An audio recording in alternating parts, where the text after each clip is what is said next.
to discuss those efforts and what they mean for Turkey's democracy. We have three outstanding speakers with invaluable experience and knowledge of Turkey's efforts at the municipal level. So let me briefly introduce them. Aylin Yardımcı is a digital media editor for the Istanbul Municipality, and she's been working for Mayor Imamoglu since his election. Harun Ercan was an advisor to the co-mayors of Diyarbakır, the center of Kurdish politics in Turkey. He's a sociologist now at the State University of New York at Binghamton.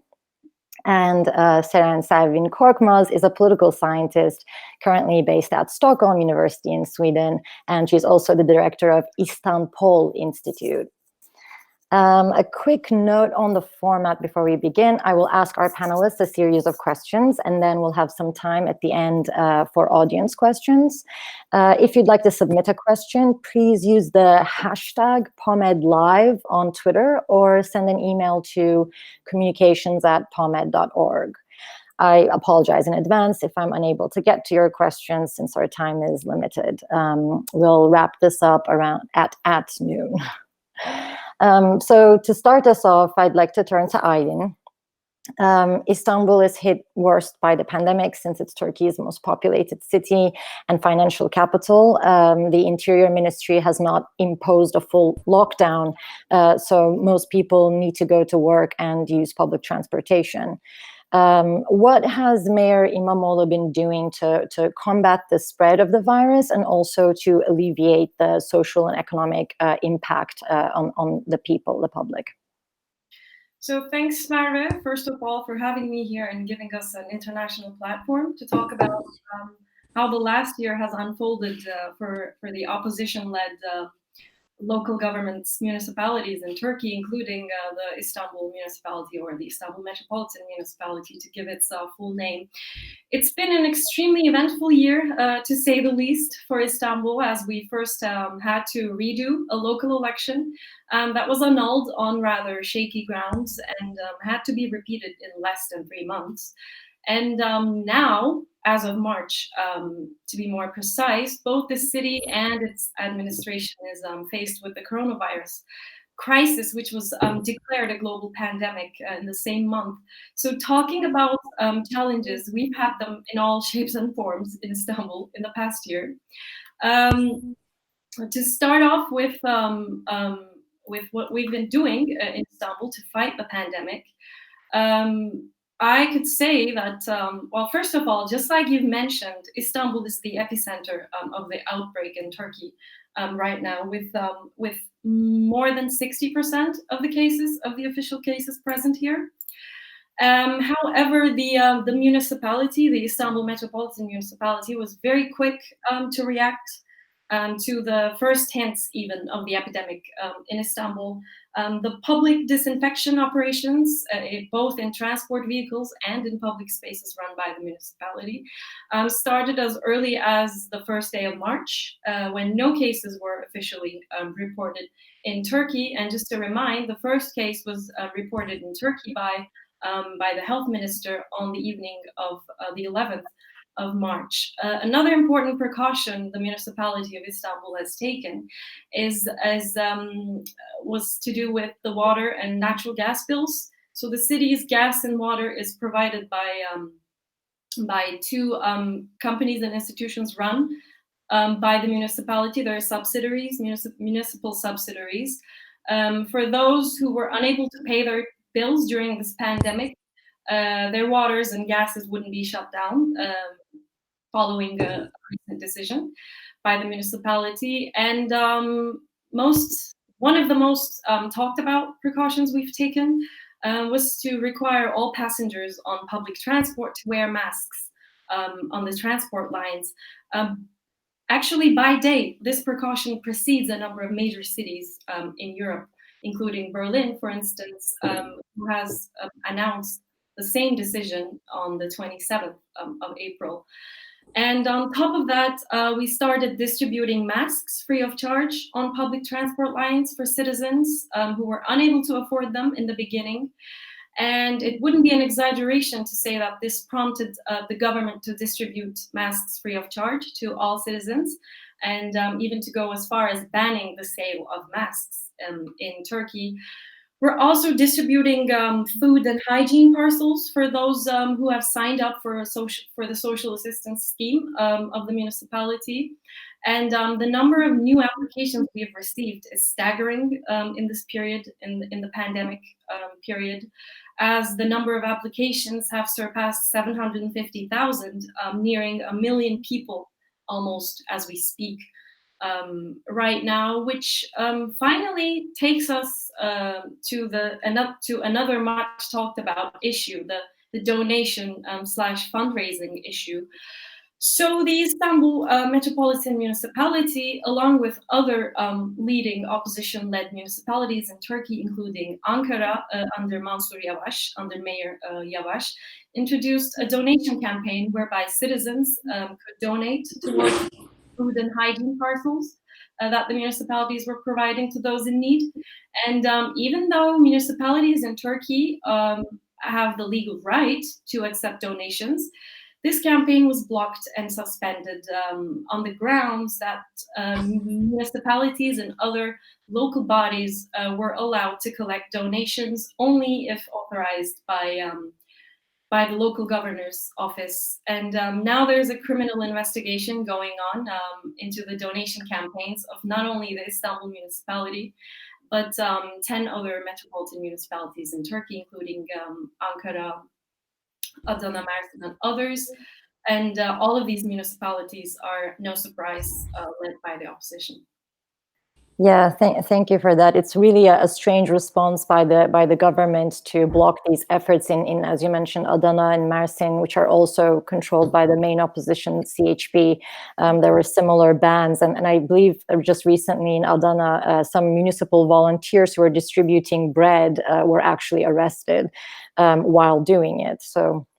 But Harun, let me turn to you and ask about the predominantly Kurdish cities that are concentrated in the southeast of Turkey. What's the situation there, and how are those mayors coping with the crisis? We know that the leading party in this region, the HDP, has launched a sister family campaign. What is that? Actually, when we analyze the last year, we see that the Kurds were quite hopeful about the elections and the outcomes of this election. However, in the last 1 year, we see almost more than half of the Kurdish municipalities were appointed as trustee, which means actually practically a re-centralization policy.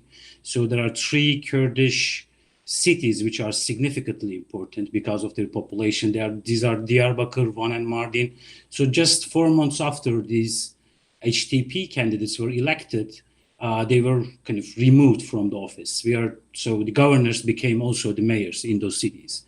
So the Kurds were not only hopeful because their lives will kind of change after 3 years of armed conflicts especially in those cities. They were also hopeful about making a true impact in the national politics because CHP actually could gain control of municipalities in Istanbul, Mersin, and Adana because the Kurds in those cities voted for the CHP for the first time. So they were also hopeful about those municipalities as well. However, having no control upon major municipalities in those major cities creates serious problems for the HDP, despite they have been trying to be creative by launching this campaign, which is called this kind of twinning families campaign, we can say. When you have municipalities, you can create a serious impact. I think the AKP government knows this quite well because when you look at the success of the HDP in the 2000s, it was mainly relying on the local politics because municipalities enable the parties to access resources. This is quite an important point. And when I was working as an advisor to the co-mayors of Diyarbakır, I remember we launched various campaigns, also mobilized civil society support, especially for Yazidis who were subjected to attacks by ISIS. The municipality was running a kind of refugee camp unprecedented in Turkey. And in addition to this, I think when the parties have control upon municipalities, they have a serious space to garner more support. So therefore, just when a month ago something, when the epidemic started, the AKP government appointed 8 more trustees to the Kurdish municipalities. So that was one of the first things, one of the first responses of the government. Those municipalities were getting ready to launch similar campaigns that Aylin has just mentioned in Istanbul. The remaining ones, I can say, those who have not been appointed a trustee yet, they are struggling to channel support for the sister family campaign.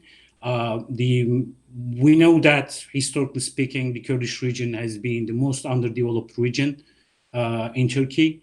And also since some of the border cities rely on the commercial activities between Turkey, Iran, and Iraq, those cities, border towns were directly affected because of the shutdown in those border gates. So therefore, we can say that when you think about the socioeconomic structure in the Kurdish region, there are a lot of families who are in need right now. And the HDP just yesterday announced that about 22,000 families applied for emergency aid, and half of them have been provided so far. This campaign also creates a spirit of solidarity while the HDP has lost serious losses control in many of the major municipalities. And also it is beneficial to mobilize the support from Kurdish diaspora communities in Europe. They can support Kurdish families in this way. I can say that a year ago, the Kurds were much more hopeful about the local elections, and the repressive measures in the Kurdish region are continuing. Nevertheless, when I told the people that I talked to in Diyarbakır throughout this crisis, they were much more unhappy with the fact that there are too many political prisoners in Turkey right now, Kurdish political prisoners. And one of the main fears is this outbreak will seriously impact the prisoners. About 90,000 prisoners were released from jail a week ago, 10 days ago, I guess. Nonetheless, there are no political prisoners among those who got released. So one of the Kurdish mayors elected but removed 4 months ago and jailed.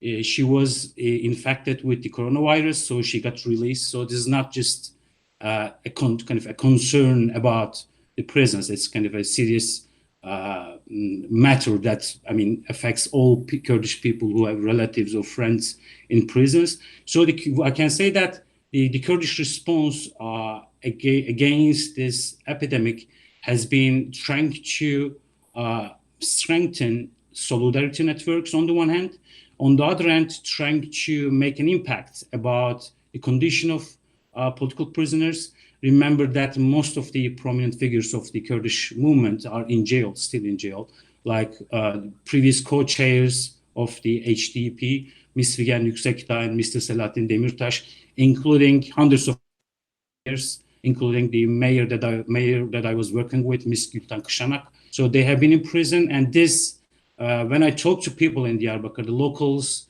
are worried about the epidemic, of course, but they're also worried a lot about the prisons. Yeah, thank you for that general overview too, because this is a region of Turkey that unfortunately doesn't get enough attention in Washington. Seren, I want to take a step back and ask you a broader question about local governance in Turkey and how it fits to the national political scene, with these great introductions from the region and Istanbul.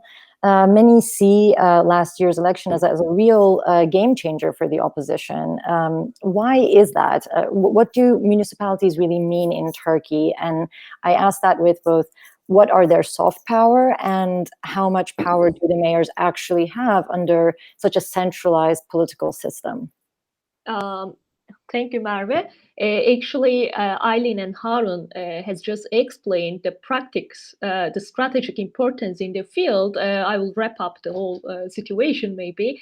Actually, the historical administrative system of Turkey has a strong centralist orientation. Turkey is not a unitary, not a federal system, and each province is headed by a governor who is appointed by Ankara in the center. And in parallel with the system, there is elected local government in each province. So these local municipalities are burdened with the excessive and financial controls exercised over them by the central resources. They remain weak and subordinated to Ankara. However, they are significant, as you called, they have soft power. So hence last year's election was a game changer because of two reasons. One is related to the symbolic power. In Turkey, under a competitive authoritarian regime, despite all pressures, exclusions, and fragmentation tactics of the government, there is still resilience for democracy and a vibrant opposition. So the voter margin between the opposition and the ruling bloc has narrowed significantly in the last years. And as a typical competitive authoritarian regime, Turkey's regime basically divides the opposition, civil society organizations, and everyday citizens, and makes hard for forming connections between those three players, and creates a perception on public that the opposition cannot win. And their voice will not be counted. So that's why citizens in these regimes have a common perception that the opposition unable to win. So there was a situation, it was a situation before the local elections, after 18 years AKP rule, both in the local and central level. Now, there is a hope for change via elections in Turkey, and the opposition actually have a space to play in the political game. Aylin and Harun mentioned with important samples actually. So this part is related to the significance of local governance in Turkey. Now I will elaborate. Actually, although municipalities are weak vis-a-vis the central government, they have been in the center of rent seeking and clientelistic relations in Turkey. So the ruling AKP has followed a neoliberal populist agenda combined with increasing nepotism and clientelism. So it's obvious that the loss of major cities, including Istanbul, Ankara, it's a major blow for AKP's rent-seeking economy. They have a huge budget, those municipalities. So furthermore, AKP has used urban space and municipality services to establish new rent mechanisms. So commodification of land, urban transformation projects, and all clientelistic redistribution mechanisms has created a chain of patronage relationships actually, which ensure continued support for the AKP. And AKP's losses in recent local elections mean that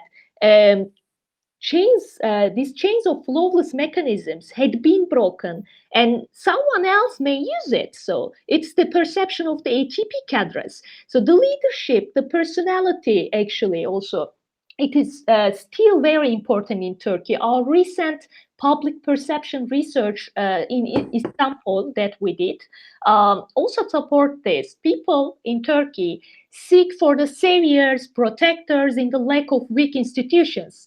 Hence, being mayor is the position that you can prove your leadership, your capacity to serve the people as President Erdogan previously did in Istanbul as a mayor. That's why the new mayors, new actors of the politics in Turkey, they are both hope for people, and also they are the threat for the government. So they know this actually because they are coming from the municipal background.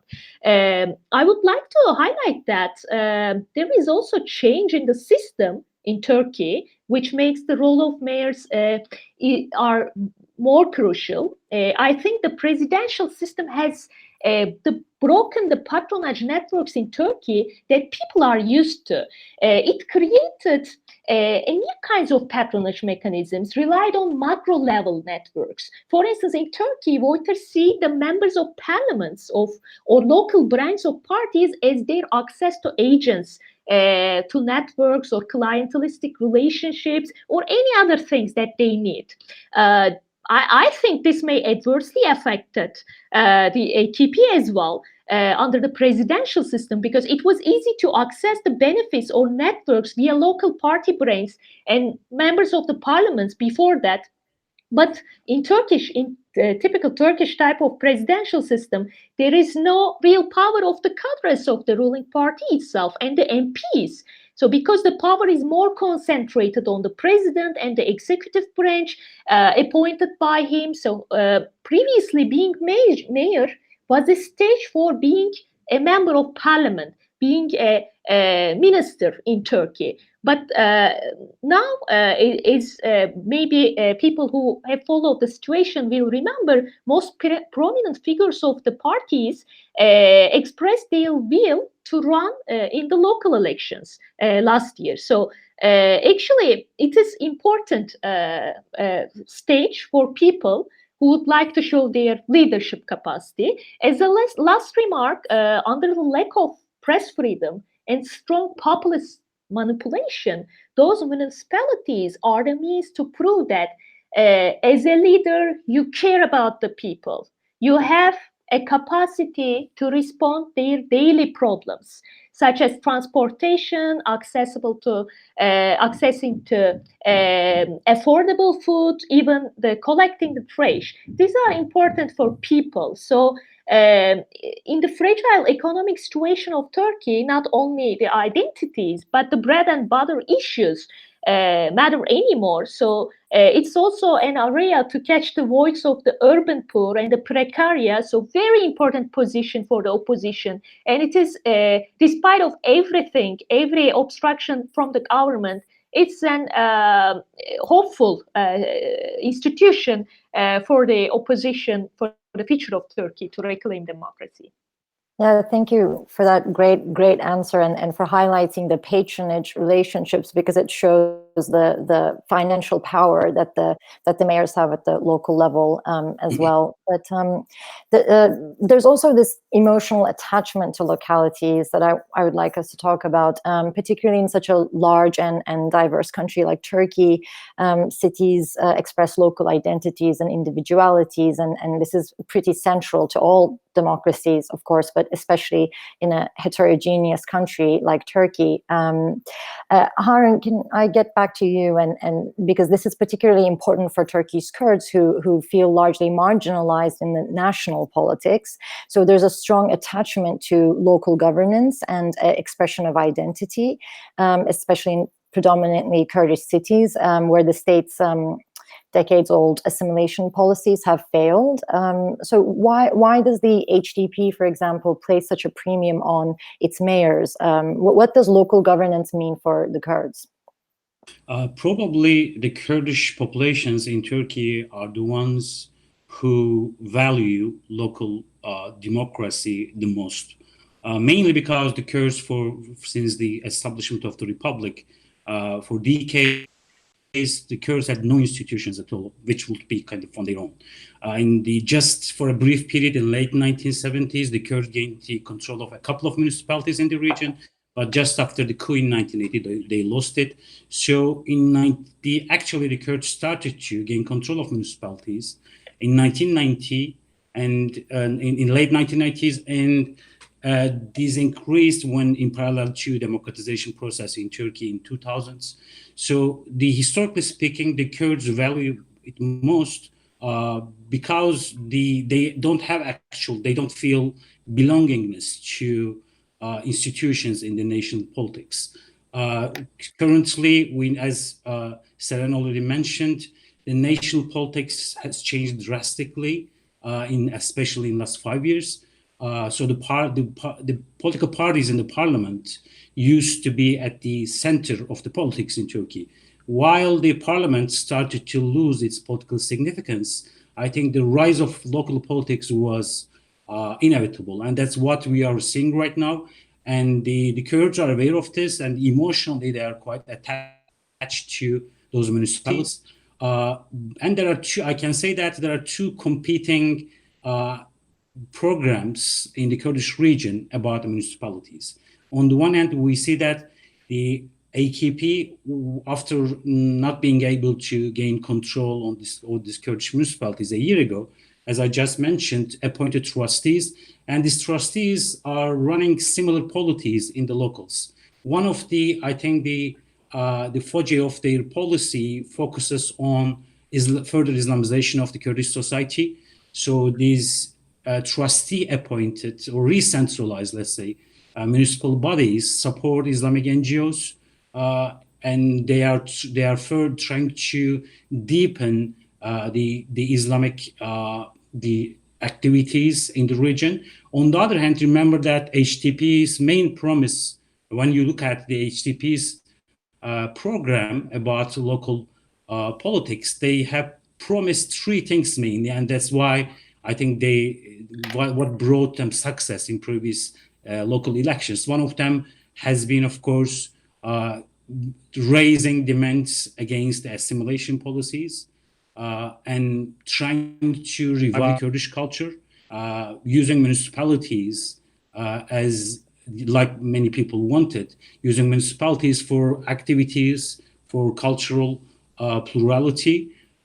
In the second thing was launching hundreds of organizations, new organizations supporting, NGOs who are working on the gender equality.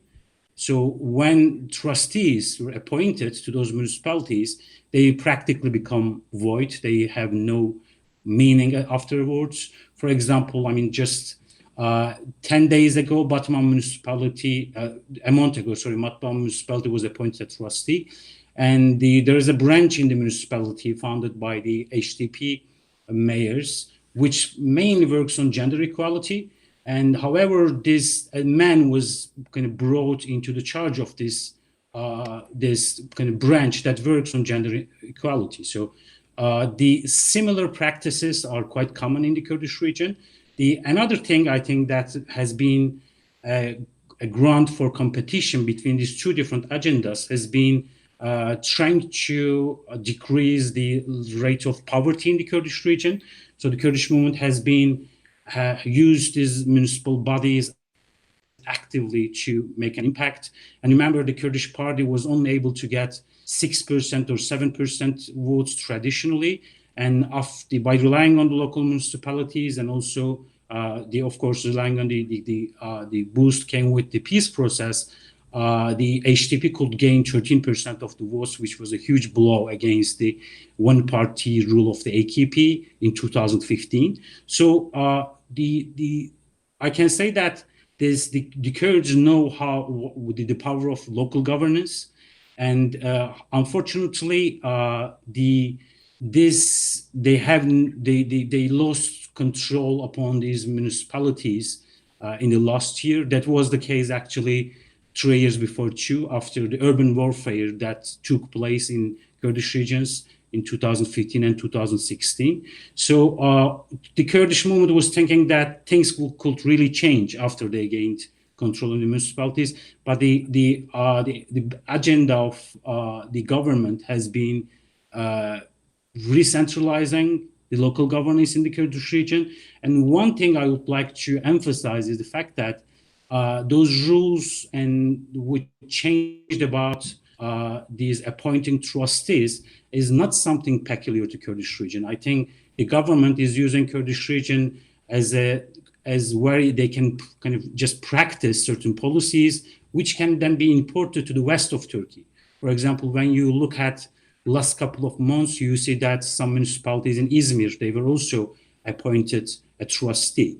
And it's so easy for the government to manipulate the law about this, because if just a prosecutor comes up and says that a particular mayor has been kind of affiliated with a certain terrorist organization without being indicted, and even without being kind of having a final verdict about that particular lawsuit, these mayors can be removed from office. And I think it's important to look at the Kurdish region, also see how a competitive authoritarian regime can kind of invent and import certain repressive policies to the west of Turkey if things are going to go in an unwanted direction for the AKP. Well, that's very true, and we're already seeing a bunch of lawsuits being opened in places like Istanbul to municipal leaders as well, and it's actually very scary. And there's also the element of the trial by media, which is happening. It's very easy for the Turkish government to control public opinion, given its monopoly over the media and how government-controlled newspapers are effectively indicting people on their own without any evidence. We've seen that a lot with Kurdish politicians, and there's attempts against other leaders as well. Aylin, I want to ask you a question about Istanbul and identity a little bit as well, because there's you're an Istanbulite, and Istanbul is a very diverse, multicultural and global city. And for many decades under the AKP mayors, a lot of Istanbul residents have also felt that their city's identity to be under attack. We saw this very clearly, I think most clearly, with the 2013, summer of 2013 Gezi protests, which was entirely about this.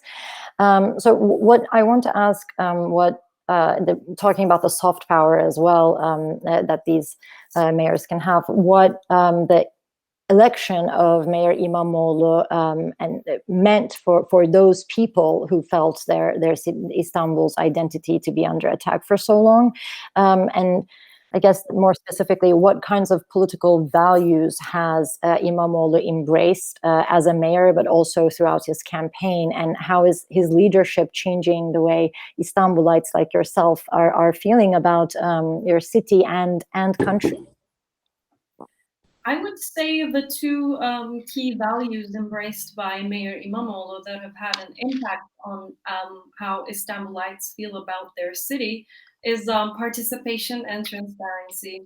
So to break these down, first to start with transparency, this is a value that's being given a lot of emphasis both by the mayor and the municipality and the municipal council even right now. And the most visible outcome of this value in practice, in action, is the fact that the Istanbul's municipal council meetings are being televised, well, not televised, but streamed online. Every time they meet, every session is being shared with everyone in Istanbul and beyond to watch. This was unheard of in the period before. And also this online streaming innovation, to put it, is also in practice for municipal tenders. And this is also, I would say, revolution. Priorly, I mean, before Mayor Imamoglu came into power in Istanbul, tenders by municipalities were often the focus of corruption allegations. So it really is a revolutionary change for the people of this city to see transparency online. They're able to watch councilmen and councilwomen debate important issues about the future of their city. They're able to watch tenders as they are happening, and other financial decisions that are being taken that would potentially change the lives of 17 million Istanbulites. So that's really made an impact in the general feeling in the city. And the second element I mentioned was participation. To explain this, I think it would be easier to make matters easier to understand. It would be fair to say that we could view this from a user experience point of view. Mayor Imamoglu is quite a staunch supporter of collective thinking and participatory processes in local governance. As you know, and as Seren has explained very clearly for all to understand, in Turkey we have two levels of government. The central government in Ankara and the central government in Ankara and the local governments in all cities and districts that are also run by elected officials. However, in Turkey, the level of government that's closest to the ordinary citizen is the local government, or municipalities, as we call them in Turkey. So Mayor Imamoglu, during his time as the district mayor of Beylikdüzü, which is an outer district of Istanbul.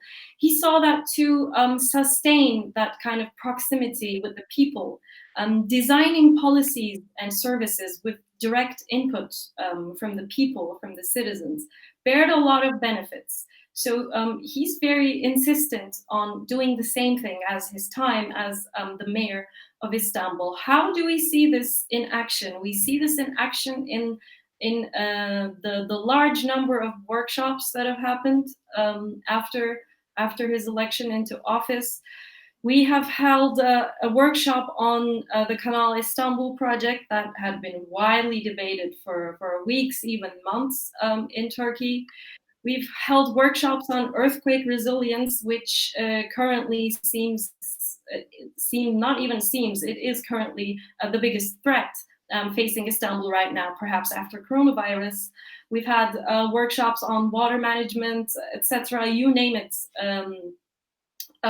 Very significant number of workshops in which both civil society representatives and officials and ordinary citizens were allowed to participate and speak their minds. What else have we seen that in the new administration in the municipality that has changed Istanbulites' feelings about their city?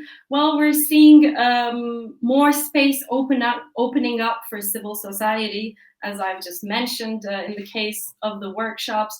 We're seeing a very diverse, much more diverse than before, range of arts and culture events happening that are being fully or partly supported by the municipality. We're seeing basically, we're seeing more diversity in the city. The voices that were priorly perhaps not all the time included in decision-making processes or events taking place across the city. Now we're seeing that they have more space available to them. And this naturally is instilling a kind of hope in those Istanbulites who perhaps beforehand felt alienated by the city administration that used to govern them. Yeah, I think this participation, as you mentioned, is incredibly important, and part of the transparency efforts are also give the people a sense of participating in their local politics, in their city's politics, which is immensely important for democracy, for people to feel that they are part of their government, local government or otherwise. I have to take a bit of a sour note here, and I'm just going to ask Seren just really briefly to talk about some of the challenges these mayors have been facing. I mean, Harun explained really well the problem of appointees. So in a lot of the Kurdish region, elected leaders aren't even able to govern because they're removed from office as soon as they're elected. But there have been other challenges as well, both during the pandemic and before then. So I just want to ask what main kinds of obstruction methods that the central government has been using to intervene against these local efforts like the ones Aylin just described. Yeah, I will try to answer quickly. As you said, Harun mentioned a lot of parts about the Kurdish issue. Actually, AKP use autocratic measures to obstruct the opposition mayors. So these obstruction methods are much more related to the concentration of power in the executive organs and the instrumentalization of the judiciary. So the AKP's increasing control over the judiciary, media, civil society, and the deterioration of the checks and balances via institutional change hampers the power of the opposition forces to challenge the executive organ and makes easy the job of the AKP Congress in somehow to obstruct any kind of movements from the opposition, from the mayors, etc. So they have a convenient feel themselves to act. So ministries such as Environment and Urban Planning, Ministry of Interior are in charge to draft laws and impose restrictions towards opposition mayors And during the pandemic, it was totally like the government fight with the opposition rather than the coronavirus cases. So CHP mayors were in leading position in the metropolitan cities. They have provide social aid to people. Aylin mentioned about that, and take precautions in the public spaces. So the national government followed the opposition by setting up its own campaign appealing for donations from the public, and AKP is trying to undermine opposition mayors by blocking the municipalities accepting donations to deal with the pandemic. So the Interior Ministry, for instance, banned CHP control measures in municipalities' free bread distribution campaign. Even the central Anatolian province of Kayseri, which is controlled by the government, did the same thing, actually. So there is a selective case for each municipalities.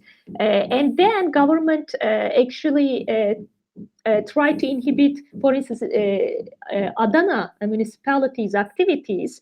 The municipality's newly opened field hospital for coronavirus patients was closed down by the government because they explained that it did not have the necessary licenses to operate. These are the major things that government tried to impose on the opposition. Even, for instance, the Kadıköy, in Istanbul's Kadıköy district, public concerts of the municipality on vans to somehow motivate people was banned by the government. So these are the things that you can see that sometimes it's being funny, you know. Also, not only the mayors, for instance, Canan Kaftancıoğlu, the head of Istanbul CHP branch, I think she was the key figure in Istanbul victory under the, especially behind the scene, and she's under perpetual attack by the government. And I would like to remind that populist forces, how the populist leaders attack to women. There is also a gender issue here, I think. And so all of the figures in the opposition, which is accepted as a threat to government, are under the threat of being persecuted. It is important. I think the case of the HDP is really, really problematic for Turkish democracy. They have really suffered.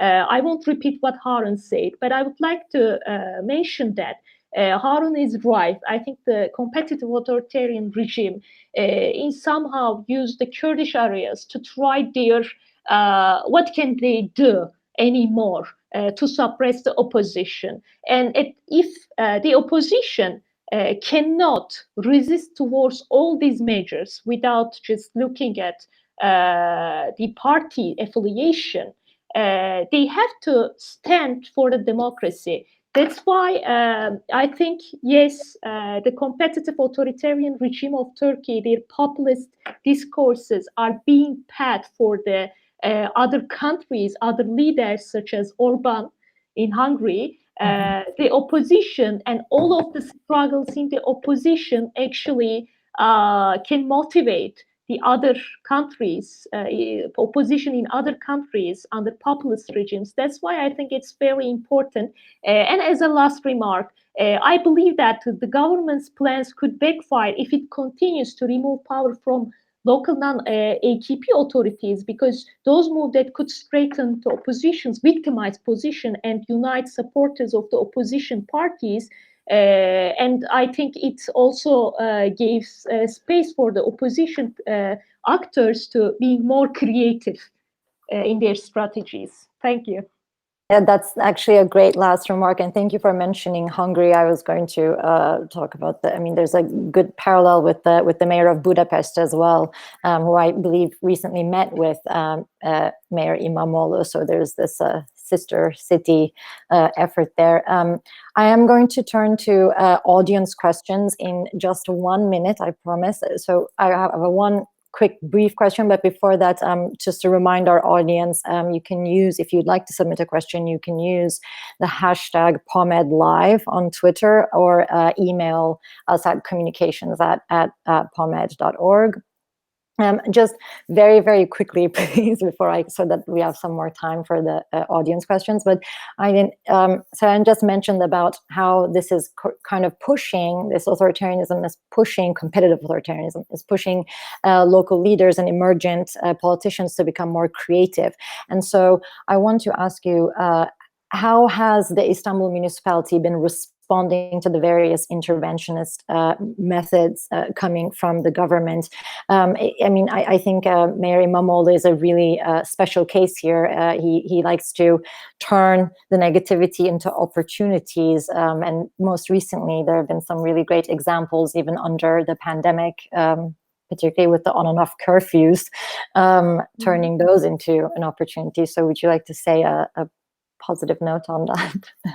Sure. I think it would be fair to say at this point that fighting challenges is the very raison d'etre of the Istanbul municipality and Mayor Imamoglu himself, because as you know, and explained partially, the election of Mr. Imamoglu himself after a 17-year-old conservative rule in the city that was seen to be unbreakable at the time.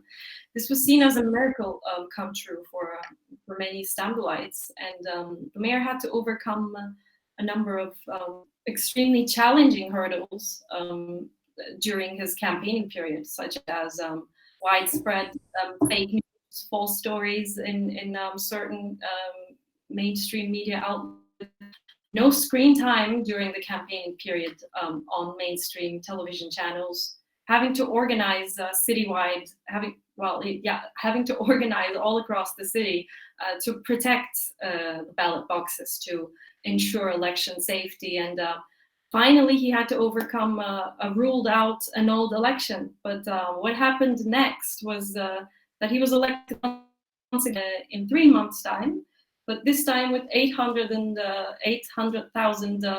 votes more, with 800,000 more supporters.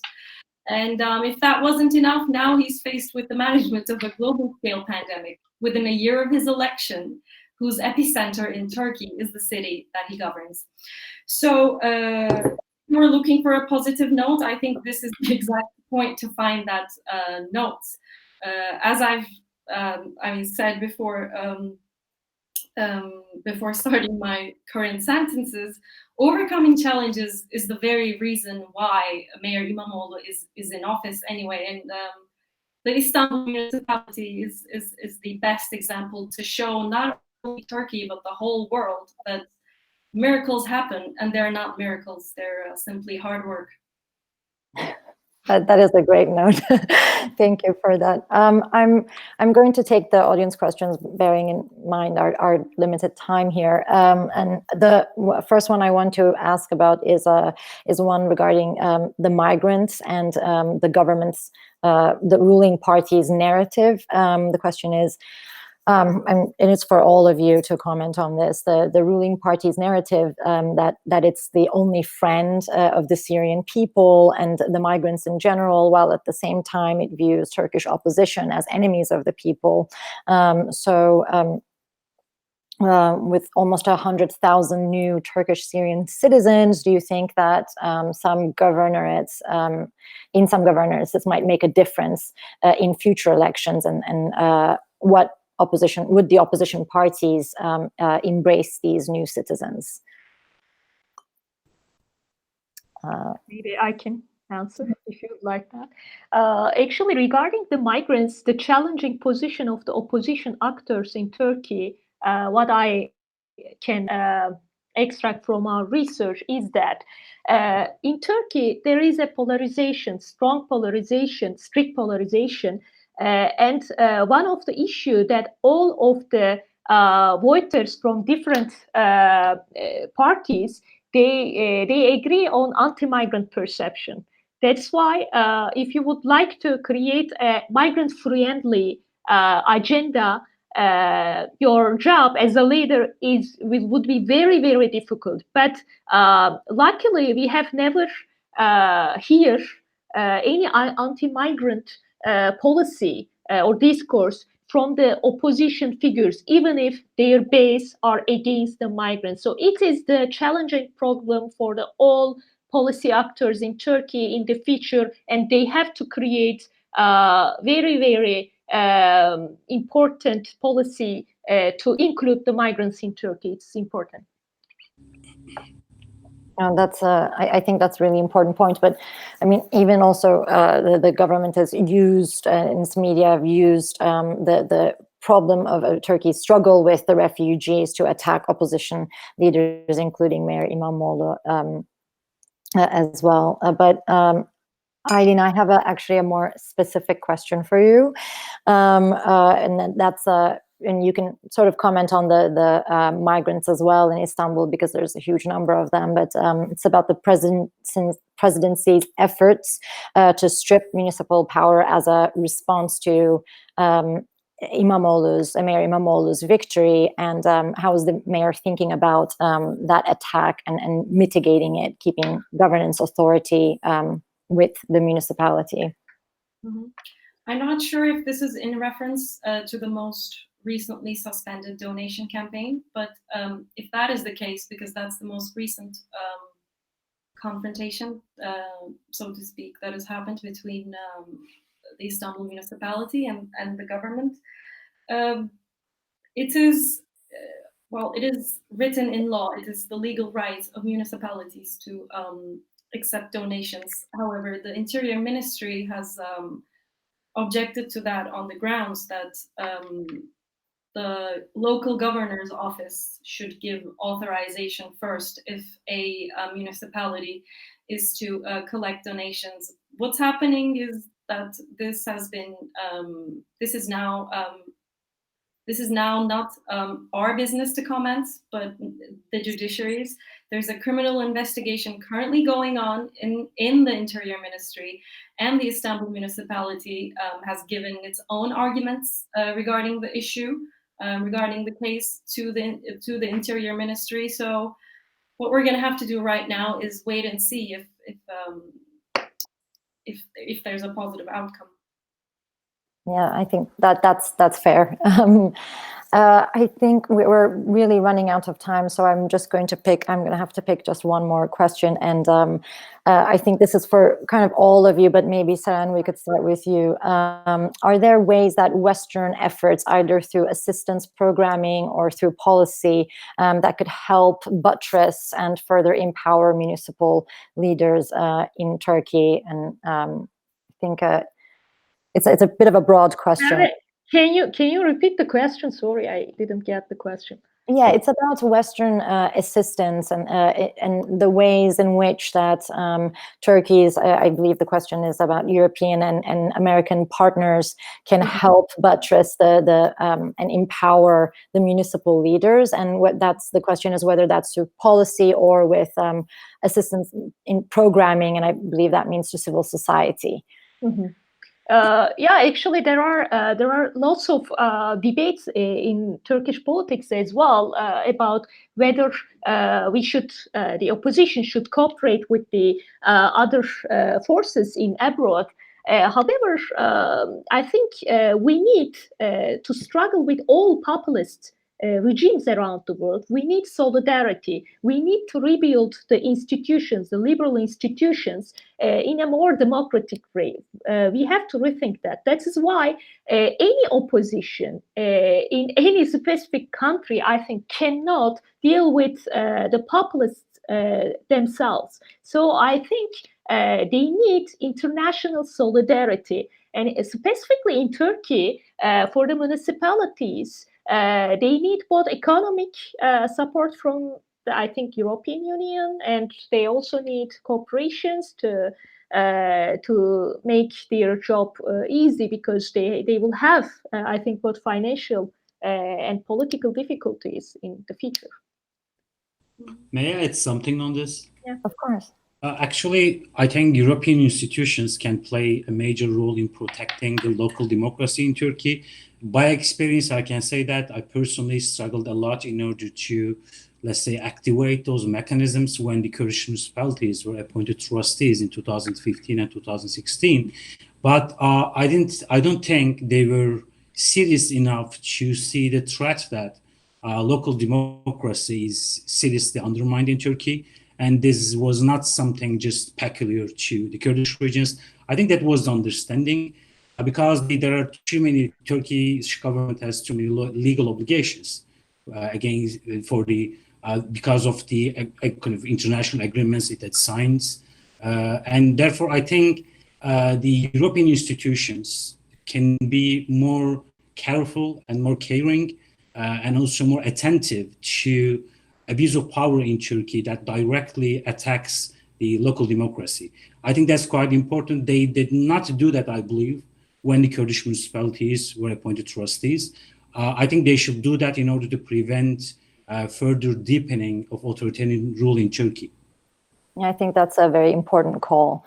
And kind of as a way of closing up, but Aylin, I want to ask you, based on both these questions, Mayor Imamoglu has had a really, he has a very positive international image. There's a lot of interest in Western media into him. Has that helped his political prospects or relationship with the central government, do you think, or has it brought forth more attacks on him for being for embracing like the internationalism of Istanbul as the mayor? I mean, attacks from all fronts are widespread in Turkish opposition politics, and we've seen examples of that vis-a-vis Mayor Imamoglu's international image, so to speak. So yes, that does. It's a reality that this is also generating some attacks, if not the most prominent ones. But about the mayor's image in the international realm, if we were to say a few sentences, a few words about this, I think the most important element that stands out in this relationship is the fact that Mayor Imamoglu's image as a local politician who has set a precedent in succeeding to overcome populism, the widespread populism that is prevalent across the world. More people internationally are turning to Istanbul, turning to the Istanbul municipality, and turning to Mayor Imamoglu to find cures, solutions, or methods of working with populist leaders, populist politics, working with or sometimes against them. So I think when we mention Imamoglu's presence in the international realm, this should be the number one side of it to focus on. And it's certainly created hope in the way Turkey's Western partners are looking at Turkey and perceiving Turkey. It used to be a very grim picture, I believe, especially in the media coverage. But now there's some hopeful coverage of that. So that hope is an important message. Unfortunately, that's all the time we have. So I'm going to have to conclude our conversation. But this was a really incredible conversation. So thank you to our excellent panelists, and thanks to all our viewers for joining us. The full video of this event will be available on our website, POMED.org, so you can watch it later if you've missed it. But thank you all again for joining. Thank you.